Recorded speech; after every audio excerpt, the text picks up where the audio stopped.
Olá, bom dia. Hoje eu vou falar sobre o jejum, dar continuidade na nova aliança, na obra consumada da cruz, né? Hoje eu vou falar quais os motivos certos e quais os motivos errados de jejuar, tá bom? Eu peço que vocês prestem muita atenção em tudo que eu vou falar, tá?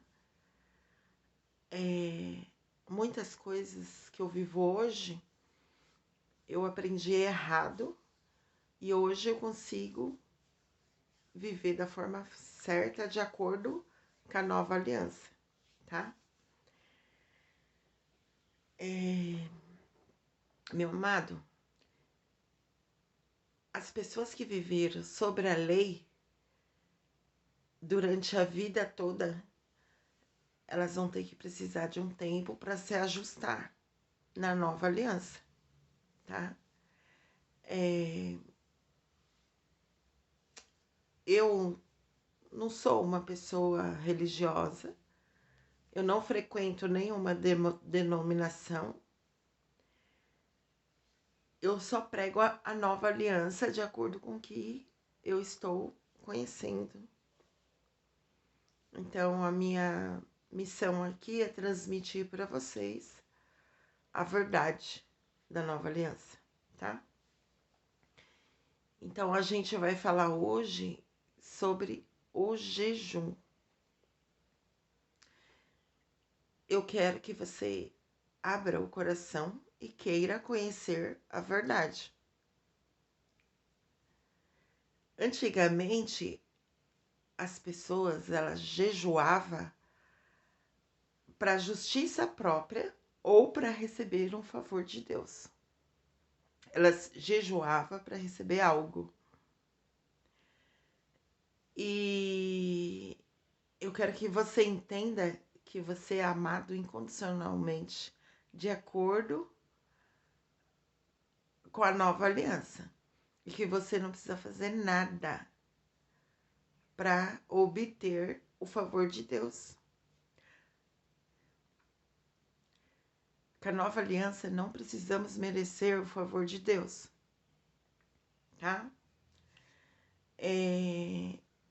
Muitas pessoas acham que por ter o favor merecido de Deus, elas não precisam jejuar, porque jejuava da forma errada. A pergunta constante é: nós devemos jejuar na nova aliança?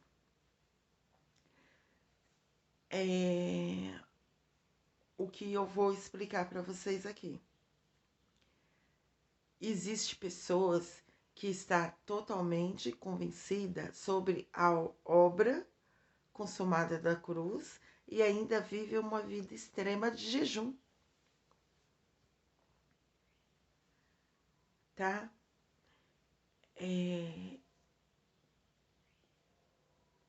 Eu quero que você entenda que quem vive a nova aliança, ela jejua direto. Ela não precisa jejuar apenas para obter um favor de Deus. Gente, jejuar é maravilhoso. Faz muito sentido viver o jejum na nova aliança. A resposta é sim, nós temos que jejuar na nova aliança. Gente, o jejum deve ser tão parte da sua vida, assim como a oração e as ofertas. Eu vou mostrar isso biblicamente em Mateus 6. Em Mateus 6, ele fala sobre as três coisas. Jesus fala sobre oração, jejum e oferta. Gente, medita Mateus 6, releia, estuda. As ofertas estão em Mateus de 1 a 4. Tenha cuidado para não praticar suas obras de justiça diante dos outros para serem vistos por eles. Se fizerem isso, vocês não terão nenhuma recompensa do Pai Celestial. Se vocês derem esmola, não anuncia em trombetas, como os hipócritas nas sinagogas, a fim de serem vistos. Ele fala que quando você der esmola, que a sua mão esquerda não saiba o que a sua mão direita esteja fazendo. Faça em segredo, porque o seu Pai que vem em segredo, ele te recompensará.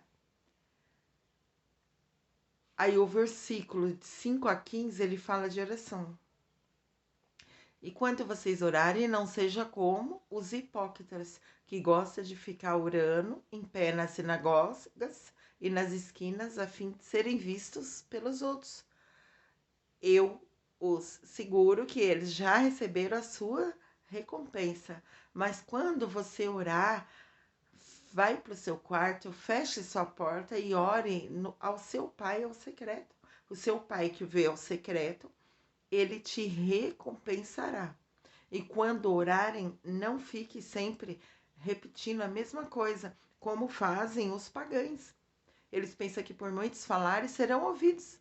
Não seja como eles, porque o seu Pai sabe o que vocês precisam, antes mesmo de pedirem. Vocês orem assim: Pai nosso que estais no céu, santificado seja o seu nome, venha o teu reino, seja feita a tua vontade, assim na terra como no céu. Dai-nos hoje o nosso pão de cada dia, perdoa as nossas dívidas, assim como nós perdoamos os nossos devedores. E não nos deixes cair em tentação, mas livra-nos do mal, porque teu é o reino, o poder, a hora. Teu é o poder, a honra e a glória para sempre. Amém. Gente, existe algo muito profundo por trás do Pai Nosso. Eu fiz um vídeo que fala cada parte da oração com relação ao Pai Nosso. Eu já fiz um vídeo, tá? Aí, continuando. Pois se perdoarem as ofensas um dos outros, o Pai Celestial também os perdoará.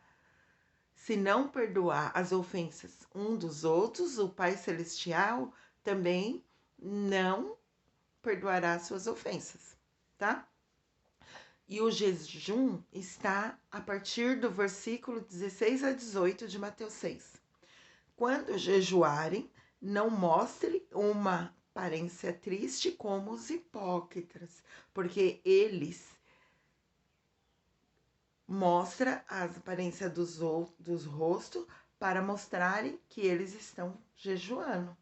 Ao jejuar, coloque óleo sobre a cabeça e lave o rosto para que não apareça aos outros que está jejuando, mas apenas o seu Pai que vê no secreto. E o seu Pai que o vê no secreto o recompensará. Meu irmão, minha irmã, cristão algum jamais duvidaria que devemos orar e ofertar. Mas tem aqueles que duvidam que devemos jejuar. O fato de Jesus ensinar 3 pontos de uma só passagem, ele faz parte da vida oração. E por 3 vezes Jesus usa a palavra quando ofertares, quando jejuares e quando orares. Ele não fala se jejuar, ele fala quando. Então devemos jejuar, devemos ofertar e devemos orar. Isso implica claramente que ele espera que os seus discípulos pratiquem as 3 coisas. Agora, Jesus, ele diz que quando vocês jejuarem, é porque ele tinha certo que os discípulos jejuariam. Ele simplesmente disse que era para fazer diferente. da cultura e da religião que eles cresceram. Os discípulos, eles consideravam o jejum de uma prática normal. Agora, o que Jesus foi tão radical é que era para orar de uma forma diferente. E Jesus, ele confrontava a religião. Ele ofendeu os religiosos ao costume de guardar o sábado. Ele interagia com os pecadores. Ele era chamado de brutão ou beberrão, ele era chamado, Jesus, né? Então, quando Jesus disse, quando jejuares, eles entenderam que tinha que ser 1 ou 2 dias por semana. Jesus, ele não disse que havia algo de errado com o jejum. Ele só falava que os religiosos jejuavam com motivos errados.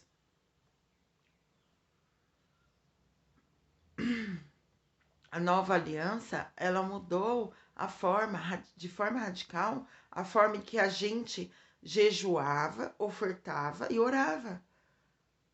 Ela não encerrou nada disso, ela apenas mudou a forma de como fazia, porque lá eles faziam tudo errado.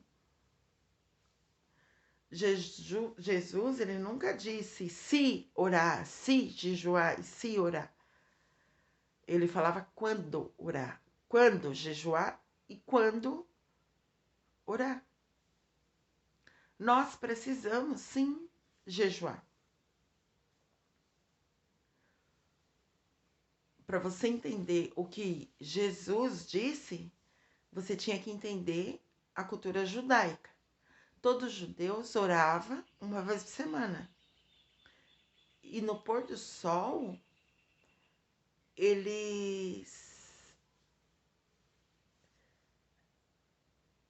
o que eu quero falar, não existe jejum de internet. Não existe jejum de Coca-Cola. Não existe jejum de Daniel na Bíblia. Yara, não existe jejum de Daniel? Não, não existe. Alguém inventou isso. Isso não está na Bíblia. O que Daniel fez, ele se absteve de certas comidas que a religião não permitia ele comer. Então, se você olhar em hebraico, jejum significa que você se obtém de qualquer outra coisa. Jejum, você tem que se abster de comida. Se você não se abster de comida, você não jejuou.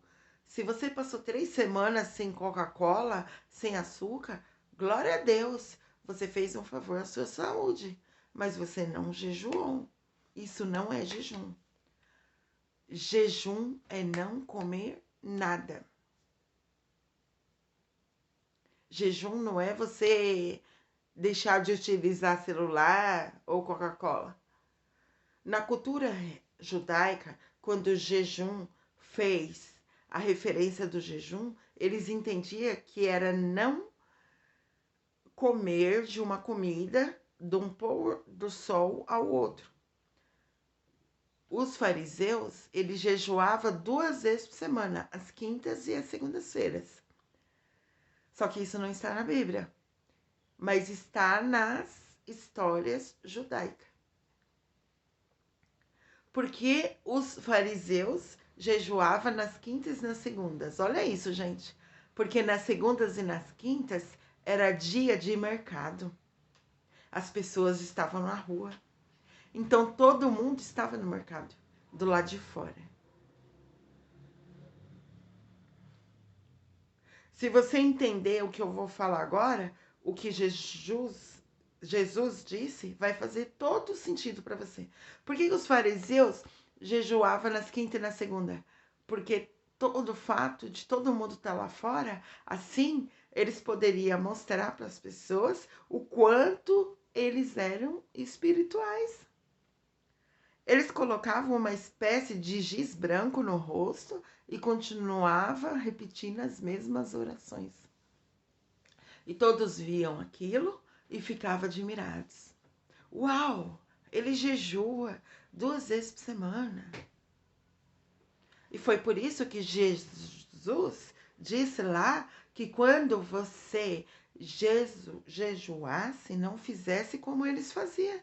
Porque eles não faziam isso para Deus, eles faziam isso para a multidão, para que a multidão aplaudisse eles.